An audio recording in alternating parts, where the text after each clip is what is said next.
Hi everyone, I'm excited to present my new guest, Diego Kingston. He's the co-founder of Aligned, the project that accelerates the Ethereum roadmap by simplifying ZK adoption. What does it mean? What are the possible use cases for the Aligned layer? How to stand out from the crowd in the highly competitive market? And how will look like the blockchain-powered future of Argentina? All these topics we'll discuss in this video. So, Diego, I am happy to see you, and please share some professional or personal background. Thanks a lot, Daria. It's a huge pleasure to be here talking with you today. I am Diego. I was born here in Buenos Aires, Argentina. And as you said, now I am the co-founder of Align. But before that, I was head of research at Lambda Class, working on different topics in cryptography. I was one of the developers of our cryptography library, LambdaWorks. But before that, I had my PhD in chemical engineering. I worked on energy efficiency topics. I taught at university. I've known Fede for several years. And he told me would you feel for a change, leave chemical engineering and start in cryptography? And I said, it sounds like something fun. And so I just had to start again from scratch, learn everything. But it's been a wonderful journey. I had to learn new things, a new ecosystem, everything. And so far, I've been really enjoying it. That is to say, I loved teaching chemical engineering, doing research. But sometimes it's good to have a change and focus on something new. And so that's how I arrived here. Yeah, thank you very much. So what is Aligned? What the core problem you solve in the Ethereum ecosystem and in the ZK ecosystem? So to understand Aligned, first we have to understand ZK, or validity proofs. There, we have to understand also their context in blockchain. So basically, a blockchain is a verifiable computer, and you have all the nodes that, in order to check that something is done properly, have to re-execute. But that is not efficient because all the nodes have to do the same work, and the problem is that the weakest devices then become the bottleneck. And so if you add more computers to the blockchain, it doesn't go faster. It's more robust, but you're not going to make it go faster. Yeah. So we have this technology, which is ZK, which basically allows a party to prove that they did a computation correctly in a way that is more efficient than re-executing. That is to say, I always have a way of looking that the computation is correct by re-executing. But this gives you the opportunity of having one party perform the computation and submit this shortcut cryptographic proof. That allows the blockchain to scale because basically now one of the computers is responsible for the proving and the rest verify it, and the verification is much faster. And besides, with ZK, you can also generate these recursive proofs and everything where you perform proofs of very long computations. And so basically you can scale the blockchain by adding other computers doing computation of chain and then submitting the results on chain for verification. So it seems that we have the answer for the problem of blockchain scaling. The only problem is that proof verification is really expensive, and at the same time, Ethereum cannot process a huge number of proofs per second. So if you look at the current gas limits and everything, Ethereum can theoretically verify at most 10 proofs per second, which seems not so much. It's super expensive because maybe verifying one of these proofs might be $10, $15 or more. Then you see that if you want to build an application or something, you have to spend a lot of capital in verification, and you have to raise a lot of money just to get started. And so we decided to design Align, whose objective is to reduce proof verification costs and also to increase the throughput. That is to say, allow Ethereum basically to verify maybe thousands or 10,000s of proofs per second. And we think that this will also open the opportunity for lots of DApps. They want to build on top of Ethereum, but the problem is you need a huge amount of capital just to develop and use them in the blockchain. So we think that With this, we can remove one of the huge barriers that we have for this technology to be adopted in the blockchain. Thank you very much for great explanation. I know that before New Year, you launched Beta Mainnet. So can you share more about this stage and when Alpha Mainnet? So Aligned offers, in fact, several products, at least two, which we call the proof verification layer or fast mode, and the proof aggregation service, or sometimes slower mode. What we launched on mainnet is the fast mode, which is basically a decentralized network of verifiers secured by restaking. The idea of this product is basically that you submit proofs to Aligned, and Aligned has this network. Each of the nodes of the network verifies the proofs, and if all the proofs are correct, they sign a message saying these proofs are valid. They send it to an aggregator. The aggregator checks that there is a quorum and then submits an aggregated signature to Ethereum. Ethereum says, okay, all these validators say that this is valid, and so it updates the state of the batch to verify so all those proofs are valid. The advantages of this is that you can verify maybe tens of thousands of proofs a second, because you get rid of the limitations of the EVM. So everything you want to run on top of the EVM, you have to, on top of Ethereum, you have to run it on top of this virtual machine, which doesn't have like parallelization, has other constraints. So here you get like the full power of ZK without any of the limitations, and the cost also is reduced because the verification of this signature is amortized between all the proofs that have been included in a given batch. Okay, and this was our first product that we wanted to launch. We started, I think, with conceptualization and everything in February, and 9 months later, we launched it. We wanted it to be available for everybody to try it, test it, see how it works, test network stability and everything. We know right now that performance can be improved and costs can be reduced, but it was important for us to reach this first milestone and show the community, now you have this tool, you have a way of reducing these costs, so we want people to start using it, playing with it. We have several ideas with all our partners to start like sending proofs over and showing that this is a piece of infrastructure that we needed. So that's why we rushed into this beta mainnet, obviously going through all the security audits with at least 5 top teams. And yeah, we called it like the beta mainnet. But once we do like some changes that we want to make to, as I was saying, improve performance and everything, it will be like the true mainnet. We are kind of like very perfectionist in some sense, and we know that we are going to iterate over the design. That is to say, we got a working design we like, but at the same time, we know that still we have to do like several things or offer something that is even better. So of course, we are going to iterate. But at the same time, it's important to reach production stage, because if not, you are like always like saying, oh no, I can do this even better. So it's okay. Yeah. We give something to the community can play, give us feedback, which is something that we really value a lot. So it was something nice to achieve this stage in just 9 months. And it's great.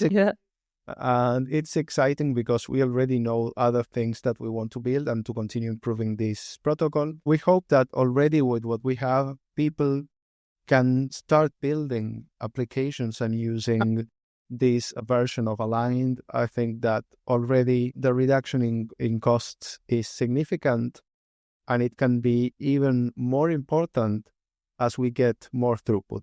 As more people use Aligned becomes way cheaper. Verification costs will be kind of negligible. And so that's why we also need people to start thinking applications and building, because they will all benefit from other people using ZK and sending proofs over. You mentioned that some teams already building the apps based on Aligned. So can you share more detail the use cases or maybe the projects that building on Aligned? I'll start, in fact, with what motivated us to build Aligned, because really we had been working with lots of ZK projects, And we started realizing that they all faced more or less the similar problems. And on the other hand, RJ, one of the co-founders, before this, he was trying to build a CK bridge. And we started seeing that there were like some hard to solve problems because, again, verification costs were really high. And at the same time, if you want to verify certain proofs in Ethereum, it's either too expensive or you have to do like a transformation from one proof system to another. And that is also like very expensive. You have to spend a lot of time developing this wrapper. And then, I don't know, things change because, I don't know, they change the precompiles, whatever. And then you have to start all over again. For example, one of the applications that is easily enabled by Aligned is, of course, CK bridges, where in order to update the state, you need to verify a CK proof. And so, for example, building a bridge between Mina and Ethereum is something really complicated because Mina's proof system is not cheap to verify on Ethereum, and wrapping those proofs into something that Ethereum likes is too difficult. But with Aligned, it's way easier because you don't have to wrap anything. You just add Kimchi's verification code to Aligned's operators. They verify the proof like they would do in Mina blockchain. They all say it's okay. You update, and then the logic of the bridge goes on. And with that, you reduce costs a lot. So, for example, CK bridges is something that you get very easily. That is to say, you don't have to code, and because rollups, to amortize their costs, in general, what they do is they don't submit every block, but every several blocks to the L1. And so with this, if costs are significantly lower, you can already have like this fast finality provided by Align. Also, some other applications that could be really nice are, for example, in CK gaming, you could have like a verifiable leaderboard where you play a game, and using CK, for example, you could play, I don't know, Doom, and show that you finished the game with a given score. And there you have the proof of your final score. Yeah. Everybody knows that you played the game like lawfully, and it would be like really inexpensive to verify the proof in Ethereum. If not, you would have to pay, I don't know, $10, $15 just to submit your score. So in that sense, it becomes way cheaper. Other things that I think are also like very important are two things. One is related to AI, and the other one is related to ZKTLS. So this ability to prove things, to prove that you interacted with a given server and you got a given answer, is really important because it's a way of bridging between Web 2 and Web 3. And so there are like many different use cases that you can get by using ZKTLS. That is to say, you add like verifiability to things, and that way you make harder to try to, for example, game system based on given metrics, for example, because you can actually verify the interactions with servers and know that they are not giving you false data. And on AI, for example, you can, for example, verify an inference and know that the answer you got from a machine learning model or from an AI model is the one corresponding to the model you are paying for, and it's not like, I don't know, something invented by other thing. So I think that already we have different like use cases, and we think that CK is going to, of course, transcend the blockchain because of this very important property of integrity. Why verification is the next big problem for ZK? Originally, it was a difficult technology. Yeah. You had to understand a lot of math in order to use it. Also, the tooling was like really bad. And so if you wanted to prove something, you had to code an arithmetic circuit, that is to say, a representation of the program you wanted to prove in a mathematical way, which is not like straightforward. It's more or less like you are a developer and I tell you, you have to code this complex game in assembly. And so unless you have a lot of skills and understand lots of things, it's really hard. So, of course, there you had a problem with generating already the proofs and everything, because you have to build all these. Besides, proof systems were a bit limited. You didn't have like very good performance. And so people started focusing to solve first this issue of proving. After 2020, more or less, we got like several important advances related to proof systems. That is to say, Starks started showing that they can offer better performance than other proof systems. You get more freedom to choose the finite field you're using. That is, you can go even faster. You had lookup arguments. You had then developments in hardware acceleration, and also the tooling improved significantly. And the last year or so, we got a general purpose CKVMs. You can go and write code in a higher level language, for example, in Rust, and then you just run it on top of the VM, and the VM outputs the proof. So really, the proving part got quite solved. Of course, we can still like solve it even more, make it even easier, faster. But that is to say, if you wanted to start now learning CK and build a provable application, it would be way easier than if you tried doing that in 2018 or 2020. Yeah, sure. But you still have the problem that if you want to submit that proof to be verified on-chain, it's really expensive. And besides, you get another problem, that Ethereum's throughput is not very high, and you are going to compete with other applications that want to run on top of Ethereum. So you have that problem. And besides, whenever you start using more Ethereum, since you have a limit on the gas and the cost increases as network congestion goes up, you would end paying more and more just to run your application. So you see there that really verifying on chain, even though it's easier than re-executing, starts like hitting a wall. So that's why we kind of said, okay, we have to tackle this. We have to increase both throughput and at the same time reduce costs.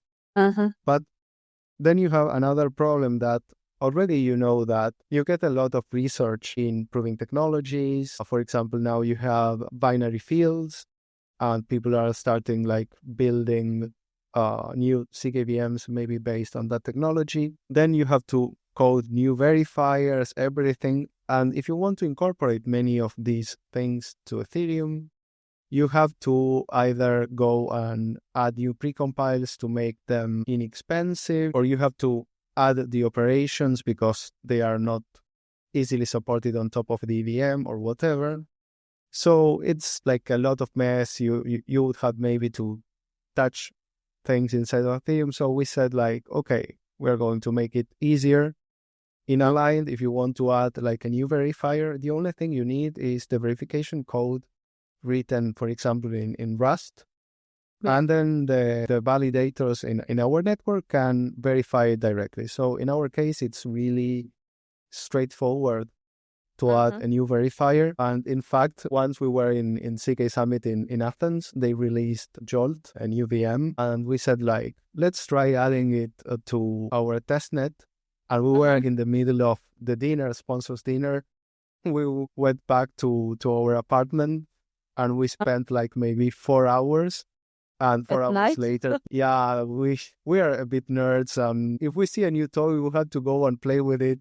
Yeah, so we said, new verifier, let's see. And it was nice because it showed that adding things to Aligned is not that difficult.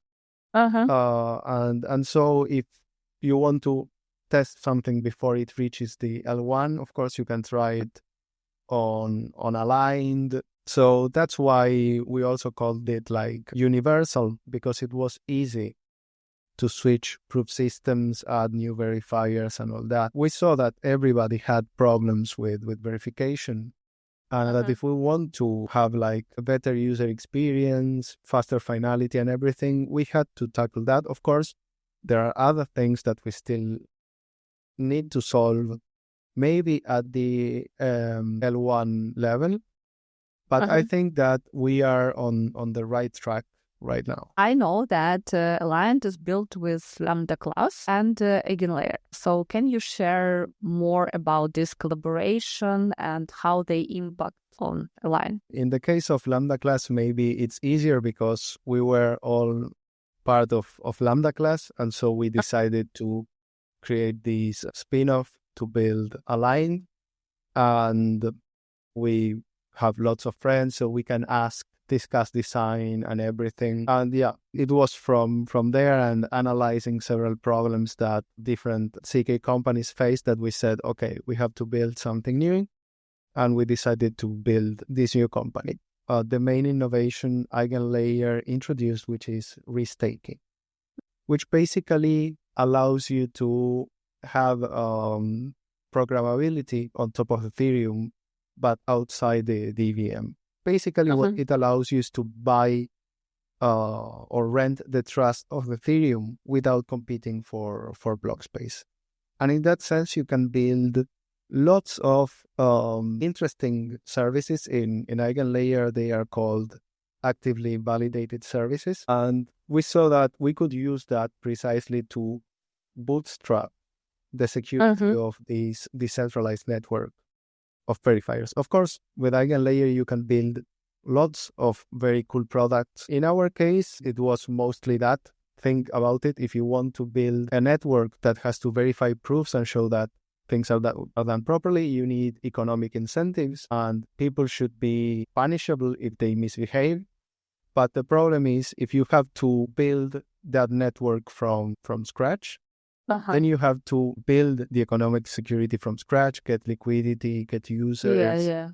And it's like a lot of work. Besides, you are like subject to what they call like the death spiral, in the sense that your security depends on your token. And if your token price drops, then your security drops.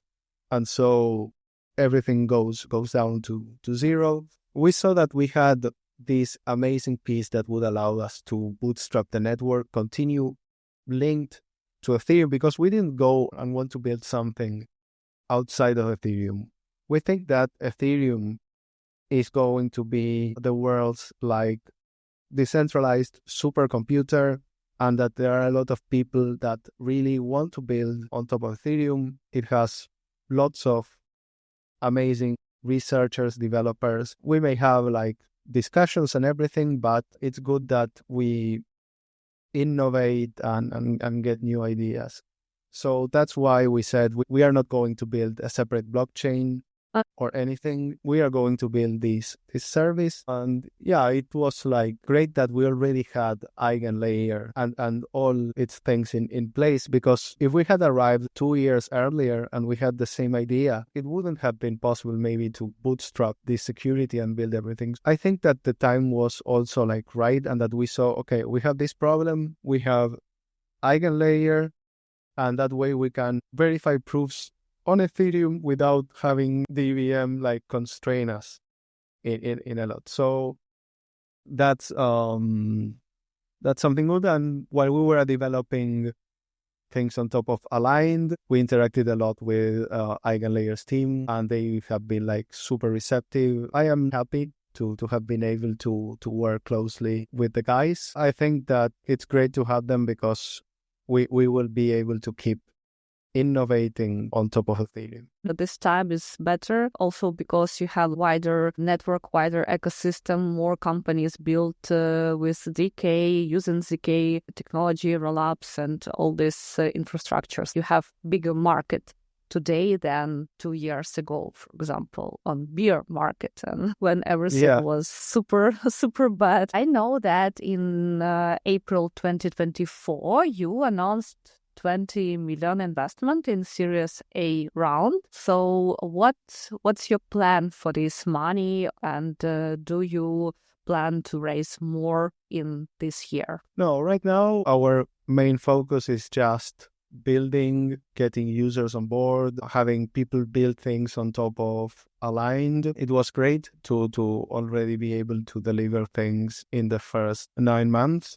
And we have like several ideas and products that we want to build already on top of Aligned. As I told you, one part goes to already improving the fast mode. We have ways of making it even better. And at the same time, we also want to build the second part, which was this proof aggregation service, to allow people to send like several proofs and generate just one proof that is going to be settled on Ethereum. And that way they get like the full security of Ethereum and not just the restake security, which, to be honest, at this point is like very high on Aligned. We have more than 8 billion restake security. We were targeting much less, but it's good to know that people like the idea and see that this can be a valuable service. And then I think that we also want to build like several apps. We already been discussing with RJ, Mauro, and the rest of the team what we are going to build. We still have to prioritize because we cannot like attack all fronts at the same time. Yeah, sure. We're like tackling one thing and the other. Of course, we always have like the full picture, but we know when to focus on one thing and on the other. So that is what we want to use the money for, to continue building things, helping others also try to build an application.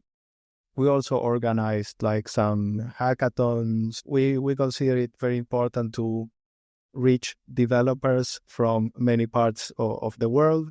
We see that there are like very good developer pools in India, Turkey, Nigeria, Brazil, in Eastern Europe. So what we want to do is try to get to them, involve them, help them also develop maybe some products, or if they have a good idea, try to accompany them. So that's what we want to do. Build products, get closer to researchers, try to help other people build things on top of Aligned. And we also value a lot all that is related to education. Most of us went to public universities here in Argentina. Before this, I was a professor at university, so I cannot leave my side of, I like teaching outside. And so I see it as an opportunity of connecting these communities with top research, top technologies. I know they have like a lot of talent, and so we just need to connect them and they will build amazing things. I know it because we, at Lambda, we organized 2 bootcamps in cryptography. We had people from all over the globe, and we saw that lots of communities had a lot of eagerness to learn. Sometimes they were like far from the researchers, but they wanted to learn, and they learned like really, really fast.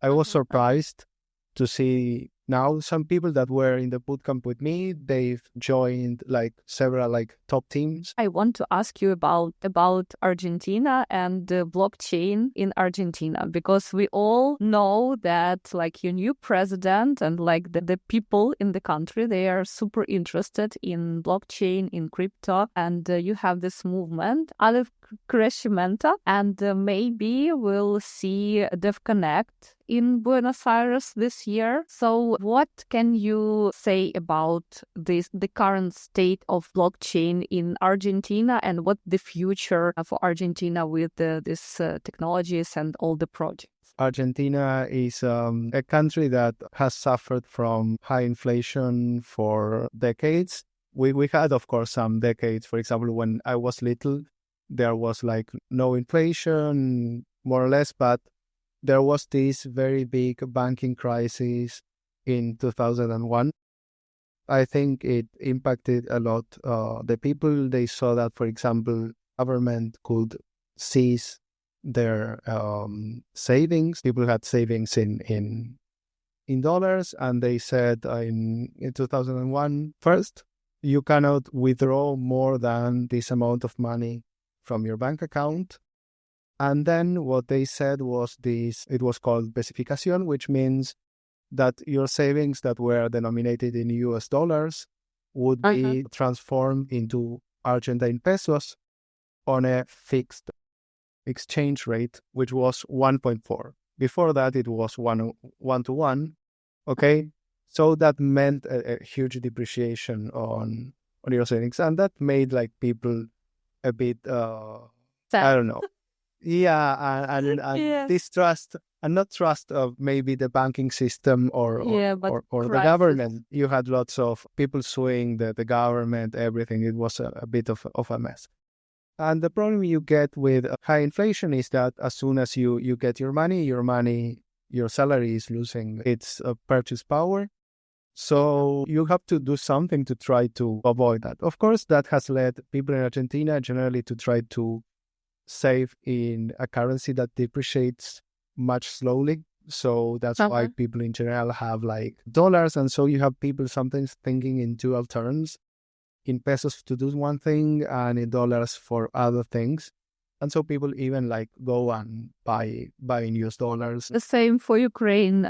People live in two dimensions, hryvnias and dollars. And then you have, for example, people saying, okay, if I have dollars, maybe I can sell them to pesos, and then I buy them at a later time, and then I get a difference. Of course, people then what they do is, okay, I am going to lose money anyway, so what I am going to do is try and buy, I don't know, a computer, a refrigerator, or something that you can keep its value. But we had also like crypto in the scene, and in crypto you can buy all the amount of crypto that you want 24/7. It's easier. You don't have to go through bank bureaucracy, and so a lot of people started like using it as a way of just preserving their savings. Some people even don't have like bank inclusion because it's hard for them to, I don't know, show the money that they are earning. So they have to find another way. For the newer generations, it's easier to use crypto than using like banks that you have to go sign lots of papers and everything. The other is, okay, I have my wallet on my cell phone. I can do things much faster. We also like some things about Bitcoin in the sense that you cannot print Bitcoin out of thin air, whereas governments sometimes to make ends meet print money, which then leads to inflation. So I think that that in that economic part, it helped like Argentina kind of accept crypto easily because it solved some of the real problems that people faced, especially the loss of your purchasing power. But also, I think that Argentina has a developer pool. You have a lot of people are studying computer engineering, computer science, other maths, and you have like very good like public universities. So of course, crypto also gives you interesting problems to work on. Maybe you can build a company without having to raise lots of money, or you can work for crypto companies abroad because they need developers, and at that time maybe a developer from Argentina was less expensive than a developer somewhere else, and you had like very good capabilities. Before this, I was maybe more like crypto skeptic. Before joining crypto, I was like, I saw and I didn't understand. And then as I delved deeper, then I saw that really this solves some of the problems that we face.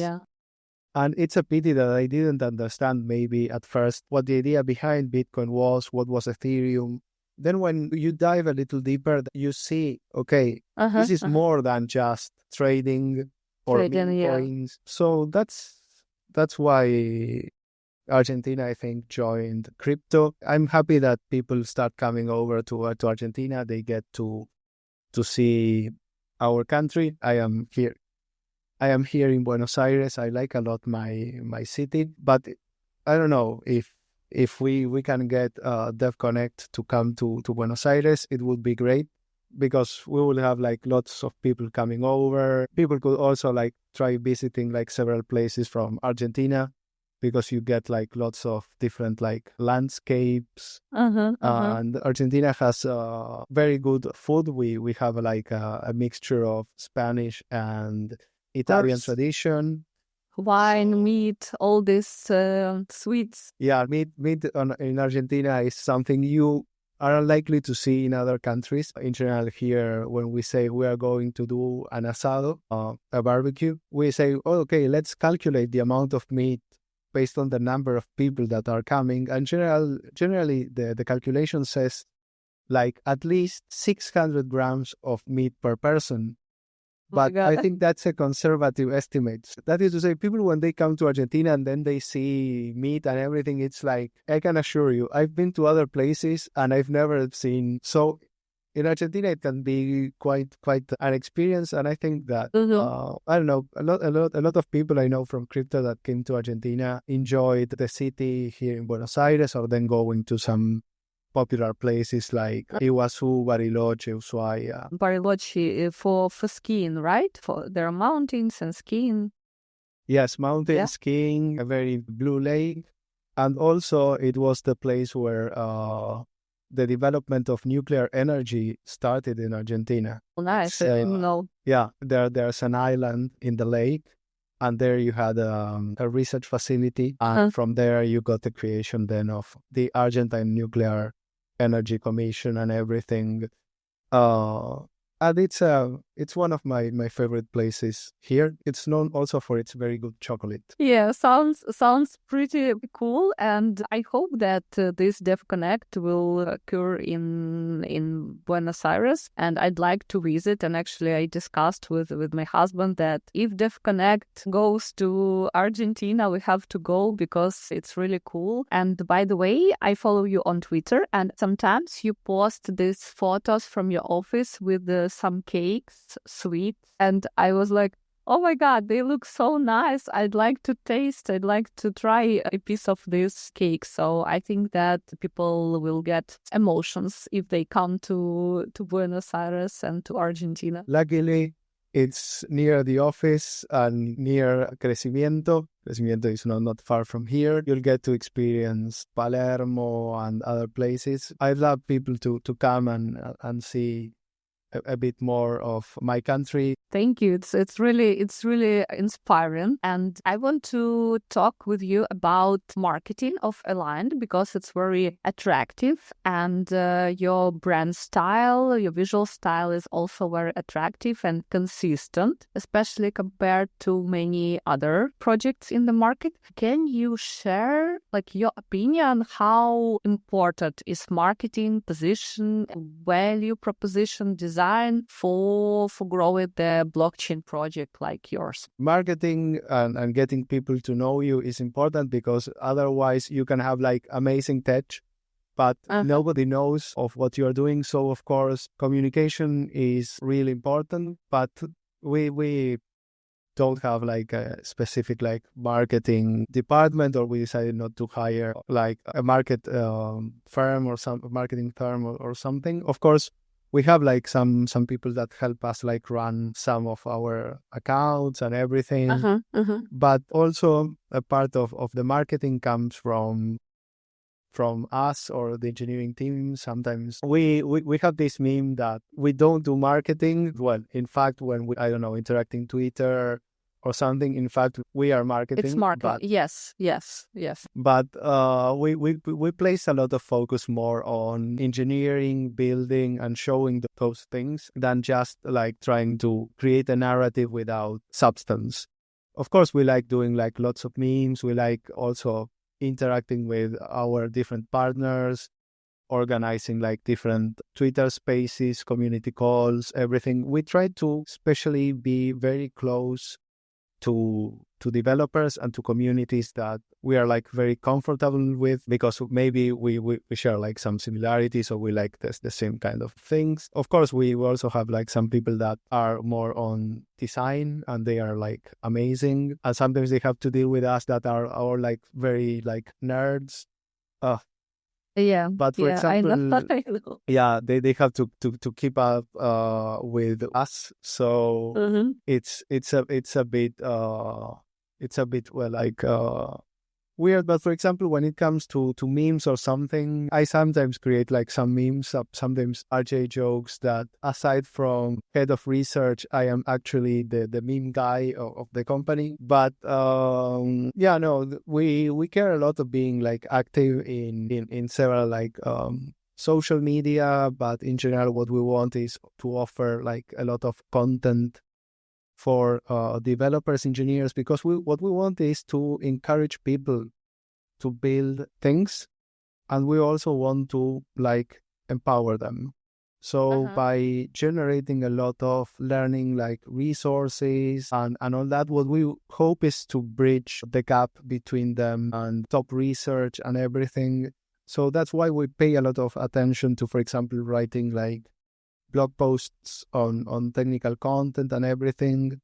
But it's not that we kind of have a strategy sometimes. What we do is we do things that maybe as developers or engineers, we would have loved to have when we started. I think that these months we will also like be working more even on communication and everything just to gain more traction. And we are like experimenting also with several things. I think all the founders like trying like new things. And so we tested, and then, I don't know, I tried making like some videos just to make some jokes on RJ. He then does some to get back on me. But I think that far from that, the important thing is we have like a very nice team. You get a lot of freedom to experiment, build, try new things. We also have this amazing list of partners, maybe a little bit chaotic. Oh, it's maybe it may sound chaotic, but the public result on the conferences, on social media, like your design, content, everything looks quite consistent, and everything looks like you have this passion to communicate with your audience. It's very important because many projects in the market, unfortunately, look like cold projects, like they never comment, never answer. The Aligned project looks like you love what you do and you have this passion. So I think that it's very visible. Well, thanks a lot. It's good to hear that from you. As I told you, we are not like people specializing in marketing. But yeah, we love what we do. Sometimes we like stay working like really late at night. But that's because we enjoy it. We also want to get closer to other developers and I don't know, it's pretty rewarding when you go to conferences and you get people like come and talk to you and say, I am reading your blog, or I understood this thanks to you. Of course, sometimes they have other critics, but in general, it's really nice to see that you are helping people. But I still don't have like the full roadmap, because it's also that we start doing things, then we see, okay, maybe there is like a change of trends and everything, so people now want to focus on this. And so in general, I think that we are kind of very adaptable. It's not that we say, okay, this is my strategy, I'll keep with it. We kind of like getting feedback from people and understanding that maybe we can make mistakes and we can iterate from that. We aren't afraid maybe of trying like something new and seeing whether it works on Twitter, for example. You have to experiment and try to see what can help you connect with your audience. What can you recommend to people who want to learn more about ZK? Which resources to read, the YouTube channels, and maybe you can share about your hackathon, everything that can help people dive deeper into the ZK technology. Yeah, I think that there is like no one like best resource, and that depends also on what you want to learn. Some people are like more practical and need more hands-on code. Some people are like more theoretical, and that's something that I saw when I had to give the bootcamp.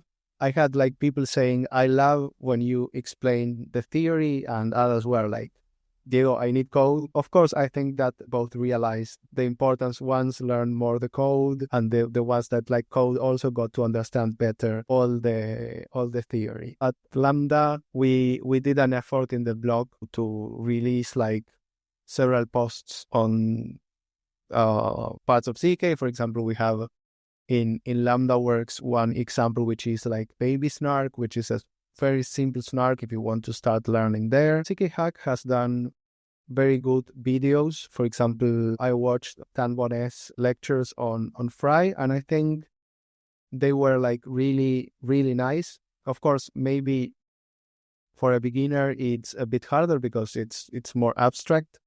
But if you already know something about Fry, I think it really helps you understand a lot of things that then I saw, for example, that those same ideas permeate to, for example, other hash-based proof systems. I think that you also have like very good courses. There was one, I think, by Rare Skills, for example. If you wanted to learn something on Graph 16, it was also like very good. Maybe if you don't have like a math background and everything, going to some basic like cryptography, mathematical cryptography book, for example, Silverman's book is good. You had the MOOC that was organized, I think, by University of Berkeley. That was also like really good. Besides, you had like all top researchers and professors, but there is like no single way, and you have to find things that go with the way you feel more comfortable. Of course, one way to do is go and try to look for some of the people, the DevRels or people more builders involved in research, and maybe talk to them. I think that nobody's going to tell you like, go away. In fact, they will say, no, if you want to learn this, maybe. That happened a lot to me, for example, when people come and ask me, I want to learn CK. Why do you want to learn CK? What is your objective to learn CK? If you, I don't know, studied engineering and math, that you already know some things that if you did not study, and then you have to, maybe you should first understand some things. I think that we also released some of the videos of the bootcamp, but it's a matter of like, first also learning like, who are the people, and then trying to see, maybe I like this, the style of this person, it will help me achieve my goals. But something that is super important is, don't be discouraged because it looks hard. It will take time. It may be even painful at first, but it will pay off. If you really want to learn, just don't be discouraged. It takes time. I come from chemical engineering. I did not study like theoretical cryptography. I didn't know lots of things of, I don't know, finite fields. And at first maybe I thought like helpless. It took me like some time to understand elliptic curves. Yeah, sure. But then as you understand some of the basics, you start seeing things like fall into place, and then you see that the process accelerates. But you have to be more like consistent, and if you really want to learn, I am sure that you are going to learn. It's just going to take you a bit longer or faster, but don't be discouraged, and to talk to people. Try talking also in conferences with